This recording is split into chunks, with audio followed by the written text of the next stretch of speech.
우리가 낯선 곳에 여행을 갈 때 미리 일정표를 짭니다. 내가 잘 모르면 여행사나 전문가의 도움을 받기도 합니다. 단체 여행 계획할 때에 여행사에서 일정자를 표 짜서 보내오면 들여다 보는데, 물론 제대로 안 보는 사람도 많고요. 어디 가겠지. 근데 들여다 봐도요, 사실은 잘 모릅니다. 한 번도 안 가본 나라라면은 가봐야 여기구나, 이런 느낌이구나 알지. 이게 잘 됐는지 못 됐는지 잘 모릅니다. 잘 모르면서 가는 거예요. 여러분, 5박 6일 간단한 여행의 로드맵도 우리 머릿속에 한몫에 딱 들어오기가 말해줘도 힘든데, 우리 인생길 전체는 어떨까요? 이걸 다 보여줄 수도 없고, 하나님 우리 인생길 다 알려주신다 해도 우리는 그 의미를 포착할 수가 없습니다. 여러분, 그런 말이 있습니다. 아기가 태어날 때 부모도 태어난다. 아기가 응애하고 태어날 때도요, 그 순간에 아무도 모르는 베이비 같은 부모도 처음으로 태어난다라고 하는 것입니다. 여기에 엄마들 많이 계시잖아요. 엄마의 엄마도 계시잖아요. 여러분, 맨 처음에 엄마 되기 전에 한번 생각해 보세요. 엄마가 뭔지 알았습니까? 엄마 된다는 게 어떤 내용을 갖고 있는지 알았습니까? 몰랐습니다. 우리 인생은요, 모르고 가는 거예요.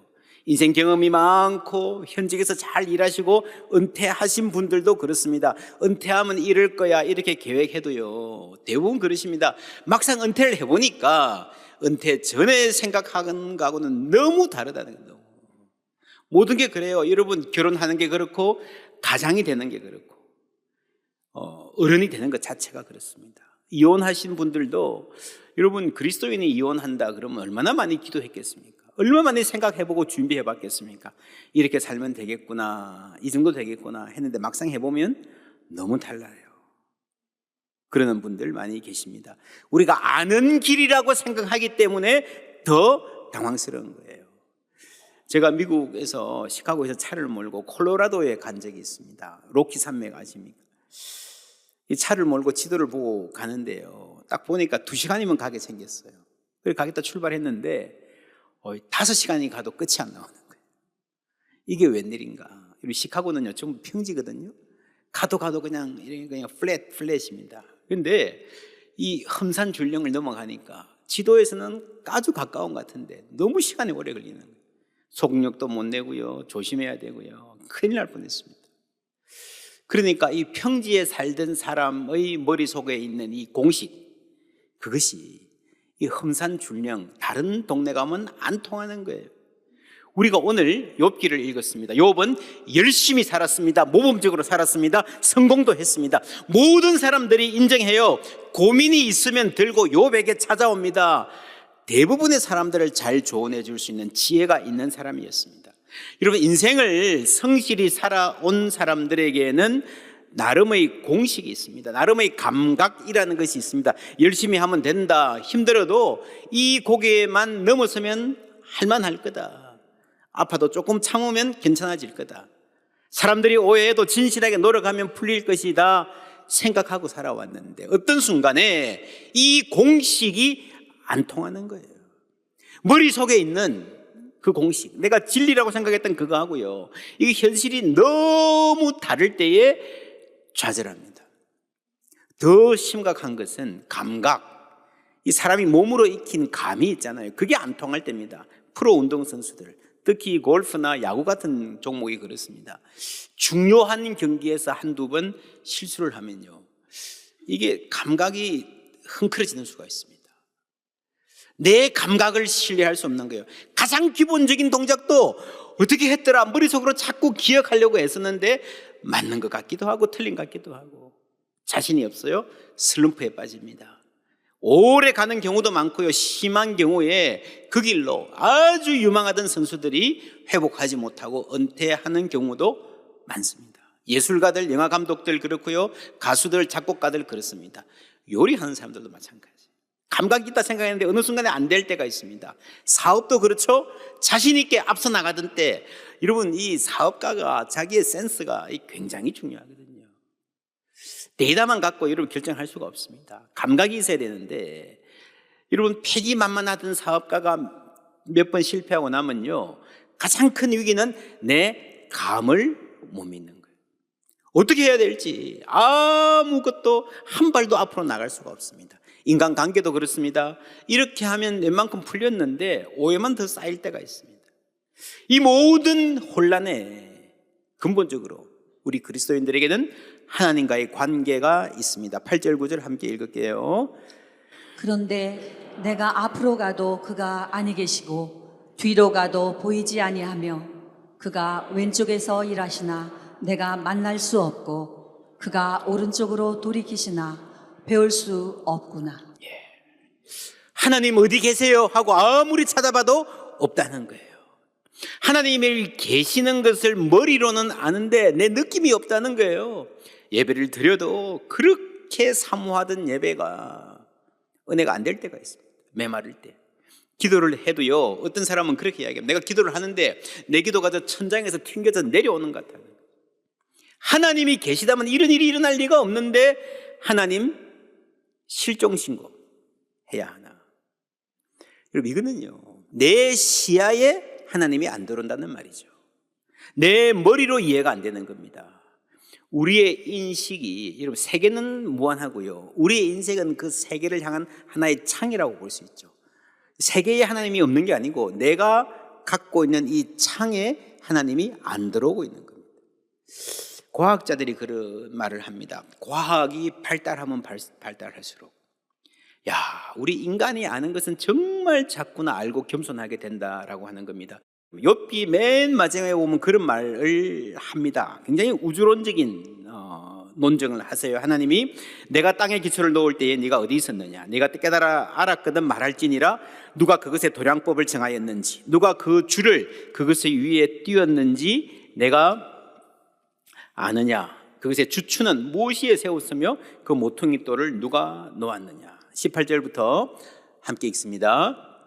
땅의 너비를 내가 측량할 수 있느냐? 내가 그 모든 것들을 다 알거든 말할지니라. 내가 묘성을 메어 묶을 수 있으며 삼성의 띠를 풀 수 있겠느냐? 너는 별자리들을 각각 제때에 이끌어낼 수 있으며 북두성을 다른 별들에게로 이끌어갈 수 있겠느냐? 내가 하늘의 궤도를 아느냐? 하늘로 하여금 그 법칙을 땅에 베풀게 하겠느냐? 여러분, 이 수많은 별들을 다 펼친 분이 하나님이라면 우리가 그 부분의 부분도 모르는데 내가 보니까 하나님 안 계신 것 같아. 내 시야가 좁은 거죠. 내가 찾을 능력이 없는 거죠. 우리는 그렇잖아요, 그죠? 여러분, 집안에서 TV 리모컨도 어디 두는지 모르잖아요. 핸드폰 어디 두고 막 찾잖아요. 그런데 우리가 하나님 다 찾아봤는데 없는 게 확실하다 말할 수 있을까요? 여러분, 우리의 시야는요, 무엇보다도 우리의 지식에 의해서 한정이 됩니다. 근데 그게 다가 아니에요. 내가 볼 수 있고 지식으로 아는 세계라 하더라도 내 감정에 의해서 더 좁아지는 거예요. 여러분, 내 주위에 아무리 아름다운 것이 많이 있어도 내가 화가 나면 안 보이는 거예요. 그렇죠? 불안하면 있는 것도 안 보이는 거예요. 그래서 여러분, 정말 화가 날 때 뭐라 그럽니까? 눈에 뵈는 게 없다 그러잖아요. 화가 나면 눈에 뵈는 게 없는 거예요. 이 감정에 따라서 우리의 시야가 제한된다는 겁니다. 하나님에 대한 우리의 생각도 마찬가지입니다. 우리의 지식과 우리의 인식 능력이 작기도 하지만 우리의 감정에 우리의 신앙이 기초할 때예요. 우리 예배가 메마르고 우리의 기도가 응답받지 못한다는 느낌, 그것에 의해서 하나님이 좌우되면 안 된다는 거죠. 근데 오늘 말씀에 8절에 보시면 앞으로 가도 뒤로 가도 안 보인다, 왼쪽에서 오른쪽에서 계시지만 나는 배울 수가 없다 하는데 10절에 뭐라 그러는가 하면요, 그러나 내가 가는 길을 그가 아시나니. 여러분, 이게 믿음이고 이게 복음이에요. 하나님의 길을 내가 안다, 파악했다, 알고 있다, 그게 아니고요, 나는 하나님의 길을 알지 못합니다. 그러나 하나님은 나의 길을 아십니다. 이것이 믿음이고 이것이 복음입니다. 여러분, 아이를 돌보는, 아기들을 돌보는 엄마 아빠가 있어요. 아이들도 엄마 아빠를 시야에서 놓치지 않으려고 애쓸 수 있습니다. 그런데요, 더 중요한 게 뭐예요? 아이가 엄마를 보는 것보다도요, 엄마가 아기를 놓치지 않고 보는 게 훨씬 더 중요한 거예요. 요즘에 여러분 애착관계, 분리불안 이런 말 많이 하잖아요. 엄마가 언제든지 나를 떠날 수 있다고 생각하는 아이들은요, 굉장히 불안합니다. 엄마가 옆에 있어도 불안해요. 안 떨어질라 그래요. 근데 엄마가 나와 함께 있고 나를 보고 있다는 것을 아는 아이들은요, 점점 자신감이 생기고 용기를 얻습니다. 엄마가 보고 있다는 걸 알기 때문에 마음 놓고 친구들하고 놀고 집중하고 그렇게 신뢰하는 사람으로 자라가는 거예요. 우리의 믿음은 내가 늘 하나님을 보고 있고 하나님을 시야에서 놓친 적이 없다, 하나님을 이해하고 있다, 그게 아니고요, 나는 혹시 놓칠지라도 하나님은 언제나 나를 보고 계십니다. 그게 믿음인 거예요. 여호와여 주께서 나를 살펴보셨으므로 나를 아시나이다. 주께서 내가 앉고 일어섬을 아시고 멀리서도 나의 생각을 밝히 아시오며 나의 모든 길과 내가 눕는 것까지 살펴보셨으므로 나의 모든 행위를 익히 아시오니. 7절부터 함께 읽습니다. 내가 주의 영을 떠나 어디로 가며 주의 앞에서 어디로 피하리이까? 내가 하늘에 올라갈지라도 거기 계시며 소홀에 내 자리를 펼지라도 거기 계시니이다. 내가 새벽 날개를 치며 바다 끝에 가서 거주할지라도 거기서도 주의 손이 나를 인도하시며 주의 오른손이 나를 붙드시리이다. 아멘. 내가 결코 주님 놓치지 않겠습니다 아니고요, 주님이 어디 가더라도 바다 끝에 가더라도 나를 놓치지 않고 보고 계십니다. 그게 복음인 거예요. 여호와는 나의 목자시니 내게 부족함이 없으리로다. 목자가 뭡니까? 계속해서 양들을 지키는 거예요. 그래서 그 시편이 이렇게 마칩니다. 내 평생에 선하심과 인자하심이 반드시 나를 따르리니. 누가 누구를 따라요? 하나님이 우리를 따르시는 거예요. 우리는 하나님을 놓치지 않고 따를 능력이 없습니다. 하나님이 언제나 우리를 보시고 따르시는 줄 믿습니다. 너희는 마음에 근심하지 말라. 하나님을 믿으니 또 나를 믿으라 할 때 이 믿으라가 신뢰하란 말이에요. 신뢰. 여러분, 신뢰는 믿음이 구체화된 겁니다. 믿음이 있으면 그 믿음을 우리 삶에 잘 적용하면요, 신뢰가 됩니다. 주가 일하시네, 주가 일하시네, 찬송 있잖아요. 그 다음에 뭐예요? 신뢰하며 걷는 자에게. 신뢰하며 그러면요, 소망이 생기는 거예요. 그 소망 안에서 우리가 잃어버렸던 판단력과 잃어버렸던 감각도 회복되기 시작합니다. 현실이 바뀌었다면 감각이 리셋될 겁니다. 그래서 여러분, 그 힘을 가지고 그 지혜를 가지고 우리 인생 살아가기 시작하는 겁니다. 여러분, 인간이 판단력이 이렇게 감각이 흐려지는 것은요, 두려움 때문에 그렇습니다. 실수할까 봐, 또 잘못될까 봐. 그 두려움을 넘어서고 하나님을 신뢰할 때에 우리의 건강한 판단력이 자라가는 거예요. 인생길 내비게이션 할 수 있는 겁니다. 존 캐버너라고 하는 아주 탁월한 윤리학자가 있습니다. 이게 목회자이기도 하고요, 미국 세인트루이스 대학에서 가르쳤던 분입니다. 이분이 인생에 고민이 많아서 어떻게 해결해 볼까 해서 인도로 갑니다. 캘커타에 마더 테레사가 운영하는 죽어가는 자들을 위한 집에 3개월이나 가서 먹고 자고 하면서 거기서 봉사하는 거예요. 그래서 정말 인생을 의미 있게 사는 게 뭘까 하는 고민이 있었습니다. 거기서 봉사하면서 이제 마더 테레사와 개인적으로 이렇게 면담을 요청해가지고 기도 부탁을 합니다. 뭐라고 기도해 드릴까요? 이분이 오랫동안 마음에 품고 있던 기도 제목을 내어놓습니다.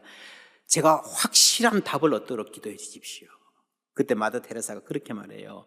확실한 답이야말로 우리가 붙들 것이 아니라 오히려 놓아야 됩니다. 확실한 답이 내게는 있어 본 적이 없습니다. 늘 내게 있는 것은 바로 하나님을 믿는 신뢰입니다. 그러니 당신도 하나님을 끝없이 신뢰하도록 기도해 드리겠습니다.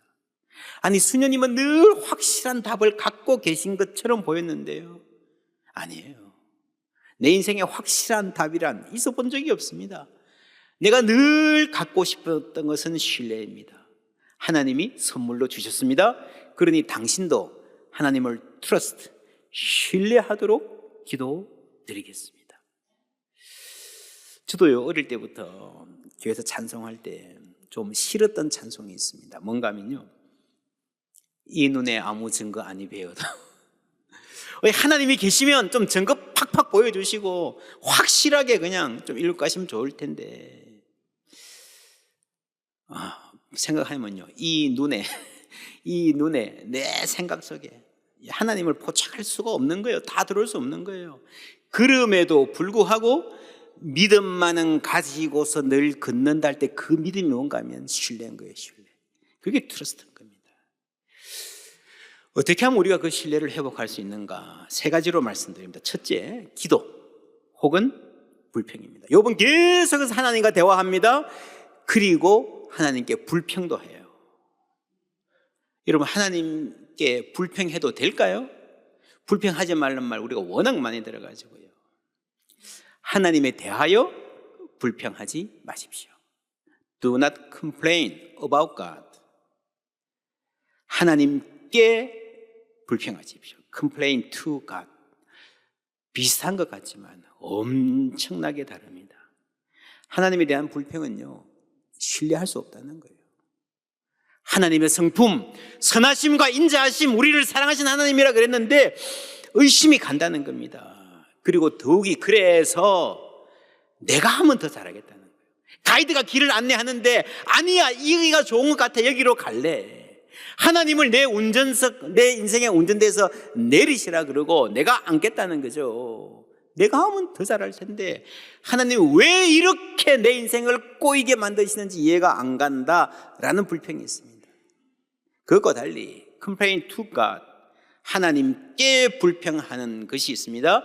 나의 감정을 솔직히 말씀드리고 도움을 구하는 거예요. 여러분, 내 마음에 어려움이 있을 때요, 그걸 그냥 누르면 안 됩니다. 누르면 그게 화병이 되는 거예요. 속에서 이렇게 썩어가는 거예요. 하나님께 솔직히 우리는 말씀드리고 도움을 구할 수 있습니다. 그리고 내가 아는 하나님의 성품, 내가 지금까지 가져온 인생의 공식이 있고 지금 내가 경험하는 이 현실이 차이가 나는 거예요. 지금까지 내가 알기는 하나님은 분명히 이런 분인데 왜 나에게, 우리 가정에 이런 일이 생기나 라고 하는 이 내가 경험하는 현실에 대한 차이, 둘 다를 무시하면 안 됩니다. 어떤 사람은요, 믿음을 지키려고 현실을 무시해버립니다. 괜찮아, 금방 잘 될 거야, 이거 아니야. 여러분, 금방 잘 되지 않을 수도 있습니다. 또 반대로 현실에 묶여서요, 하나님을 버릴 수도 있습니다. 믿음의 사람은 둘 다를 함께 붙잡는 거예요. 선하시고 인자신 하나님 고백하는 것과 지금 내가 경험하고 있는 너무도 이 아픈 현실의 그 차이야. 괜찮을 거야 아니라 하나님 도대체 왜 이렇습니까? 고민하고 아파하고 항변하는 거예요. 그리고 그 불평을 하나님 앞으로 가져와서 하나님께 질문하는 거예요. 다윗도 그렇게 기도했습니다. 내 하나님이여, 내 하나님이여, 어찌 나를 버리셨나이까? 어찌 나를 멀리하여 돕지 아니하시오며 내 신음소리를 듣지 아니하시나이까? 이게 바로 하나님께 불평하는 거죠. Complain to God이죠. 다윗도 그랬어요. 어찌하여 나를 버리시나이까? 근데 예수님도 놀랍게 이 다윗의 기도를 그대로 가져와서 이 기도에 동참하신 거예요. 우리의 모든 불평에 예수님도 동참하신 거예요. 우리의 그 항변에, 저항에 함께 하신 겁니다. 여러분, 성경에 수많은 불평, 하나님께 하는 불평이 기록되어 있습니다. 무슨 말입니까? 하나님 다루실 수 있다는 거예요. 학교 교수님이 다 질문에, 무슨 질문이 다 받으면요, 실력 있는 교수예요, 다룰 수 있다는 거예요.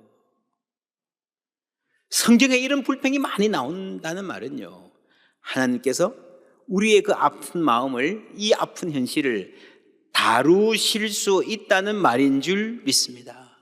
그리고 다루실 의향이 있으신 거예요. 신실하고 진지하게 간절하게 답을 구하는 이에게 하나님 만나 주실 줄 믿습니다. 하나님께 불평하십시오. 욥기가 바로 그런 이야기예요. 속으로 누르고 괜찮은 척, 믿음 있는 척 하지 말라는 거죠. 강한 척 하지 말라는 겁니다. 둘째, 하나님 말씀입니다. 12절 말씀 함께 읽습니다. 내가 그의 입술의 명령을 어기지 아니하고 정한 음식보다 그의 입의 말씀을 귀히 여겼도다. 아멘. 정한 음식, 일정한 음식입니다. 여러분 언제 음식 먹습니까? 먹고 싶을 때, 맛있어서 먹는 경우도 있죠. 그러나 여러분 먹어야 하니까 먹을 때가 있습니다. 정말 아플 때는요, 여러분 잘 드셔야 된다 그러잖아요. 잘 드셔야 됩니다.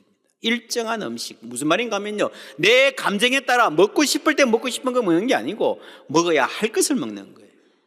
예배 드리고 싶을 때 예배 드리는 게 아니고, 성경 읽고 싶을 마음이 생길 때까지 기다려서 성경 읽는 게 아니고요, 하나님의 말씀을 가까이 하는 거예요. 셋째로 십자가입니다. 너희는 마음에 근심하지 말라, 하나님을 믿으니 또 나를 신뢰하라 하는 말씀입니다. 그런데 예수님이 이런 말씀하십니다. 내가 어디로 가는지 그 길을 너희가 아느니라 하니까 도마가 아주 돌직구 질문을 합니다. 도마가 이르되 주여 주께서 어디로 가시는지 우리가 알지 못하거늘 그 길을 어찌 알겠사옵나이까. 예수님 뭐라 그러십니까? 6절 함께 읽습니다. 예수께서 이르시되 내가 곧 길이요 진리요 생명이니 나로 말미암지 않고는 아버지께로 올 자가 없느니라. 아멘. 그 길을, 예수님 어디로 가시는지, 하나님의 가시는 길을 어떻게 알겠습니까? 라는 이 도마에게 이런 길로 이래가서 좌회전 우회전으로 갈 것이다 이런 말씀하지 않고요, 내가 곧 길이요 진리요 생명이다 말씀하십니다. 이 말씀을 하시고 예수님이 십자가의 길로 가시는 거예요. 그것이 진리였고 생명의 길이었습니다. 여러분, 우리가 하나님의 생각을 다 알지 못합니다. 하나님의 길을 헤아릴 수 없고 우리의 좁은 시야에 다 담을 수가 없어요. 그래서 하나님이 너희들은 몰라, 설명해줘도 몰라, 알아서 그냥 믿어 라고 하지 않으셨어요. 우리의 이 좁은 생각의 좁은 시야에 하나님을 다 담을 수 없지만 가장 중요한 가장 중요한 하나님 마음의 핵심 중에 핵심을 보여주신 거예요. 그것이 십자가입니다. 아직도 우리는 하나님의 그 모든 뜻을 다 알지 못합니다. 나에게 왜 이런 일이 일어날까? 수용할 수도 없고 이해할 수도 없습니다. 모르는 것이 너무 많아요. 보여주신다 한들 다 이해할 수도 없을 것 같습니다. 우리 인생에서 만나는 일들 중에 해석 불가능한 상황이 얼마나 많습니까? 어떻게 다 알겠습니까? 5박 6일 해외여행 가도 그 로드맵 보여줘도 다 모르는데, 여러분 인생의 길을, 하나님의 길을 우리가 이해할 수 없습니다. 그래서 하나님이 이것만은 꼭 알아라고 보여주신 것이, 하나님의 성품을 결정적으로 드러내신 것이 십자가인 것입니다. 그 십자가의 사랑 안에 영원한 진리가 있고 영원한 생명의 길이 있고 우리가 당하는 인생의 모든 경험과 질문에 대한 대답이 있는 줄 믿습니다. 하나님이 가시는 길, 하나님이 하시는 일 우리가 다 알 수는 없지만 그 핵심에, 그 중심에 십자가가 있고 그 십자가의 사랑이 나를 향한 것이며 그 사랑은 변치 않을 것이라는 것 우리가 잘 알고 있습니다.